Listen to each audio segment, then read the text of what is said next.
ఇక డీటెయిల్స్ చూస్తే తెలంగాణ భవన్లో బాబాసాహెబ్ అంబేద్కర్ వర్ధంతి కార్యక్రమం నిర్వహించారు.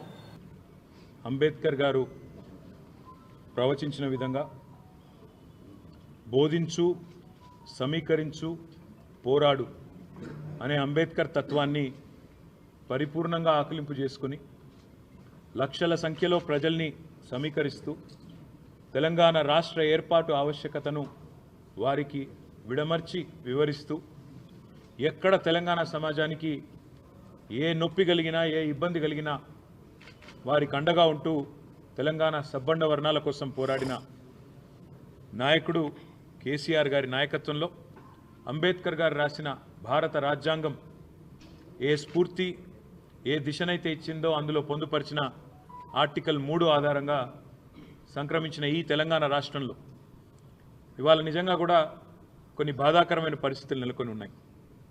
మొన్ననే పోయిన వారం రాజ్యాంగ దినోత్సవం మనం జరుపుకున్నాం. డాక్టర్ బాబాసాహెబ్ రాసిన రాజ్యాంగాన్ని అమల్లోకి వచ్చిన రోజును రాజ్యాంగ దినోత్సవంగా పోయిన వారం జరుపుకున్నాం.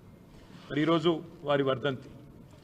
అంబేద్కర్ గారు రాజ్యాంగంలో 3 ముఖ్యమైన ప్రిన్సిపల్స్ చెప్పారు: ఈక్వాలిటీ, లిబర్టీ, ఫ్రెటర్నిటీ.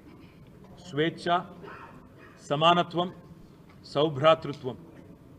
మరి ఈరోజు నిజంగా కూడా తెలంగాణ రాష్ట్రంలో స్వేచ్ఛ అనేది కాంగ్రెస్ ప్రభుత్వం హరిస్తూ ఉన్నది.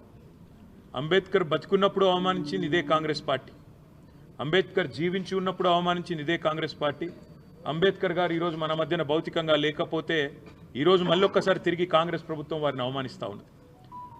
ప్రపంచంలో ఎక్కడా లేని విధంగా 125 ఫీట్ల 125 అడుగుల నిడివితో బ్రహ్మాండంగా కేసీఆర్ గారు హైదరాబాద్ నడిబొడ్డున హైదరాబాద్లో ఉన్న తెలంగాణ సచివాలయానికి వారి పేరు పెట్టడమే కాదు, తెలంగాణ సచివాలయానికి డాక్టర్ బాబాసాహెబ్ గారి పేరు పెట్టి గౌరవించడమే కాకుండా ఆయన స్ఫూర్తితో నిరంతరం అక్కడ కూర్చునే పాలకులు పరిపాలించాలని ఎల్లవేళలా ఆయన మనకు దిశానిర్దేశం చేసే విధంగా అక్కడికి కొన్ని కేవలం కూతవేటు దూరంలోనే అంబేద్కర్ గారి విగ్రహాన్ని అద్భుతంగా ఏర్పాటు చేశారు.